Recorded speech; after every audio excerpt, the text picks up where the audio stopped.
Welcome back to This Week in Agribusiness. I'm Mike Pearson. Max Armstrong joins us next with another in our Plan Smart, Grow Smart series from Basf. He's talking about that crop this year across Ohio.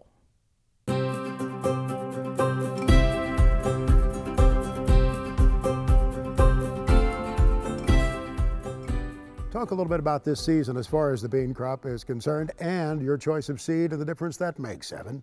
They've been beat up pretty bad, but once we started getting rain, they've come back a lot.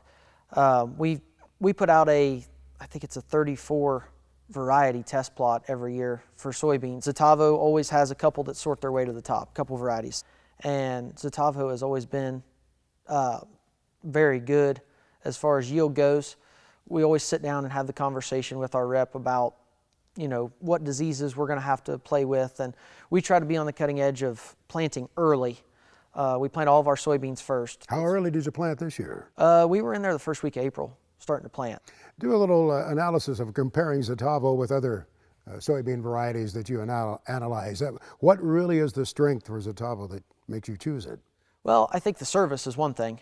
We know that we're planting a bean that people are going to stand behind. They're just good genetics. I think their selection process is superior to a lot of other companies.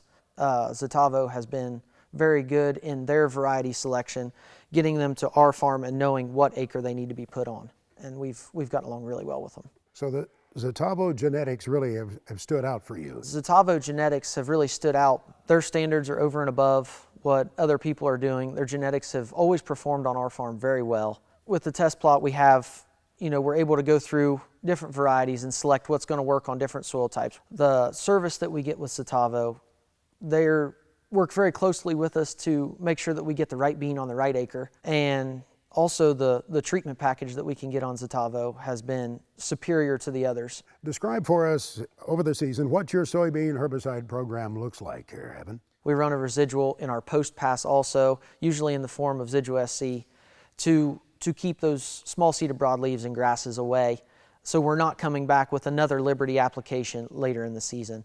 But really, the layered residuals is the most important part of our soybean herbicide program because a weed that doesn't germinate is the easiest one to kill.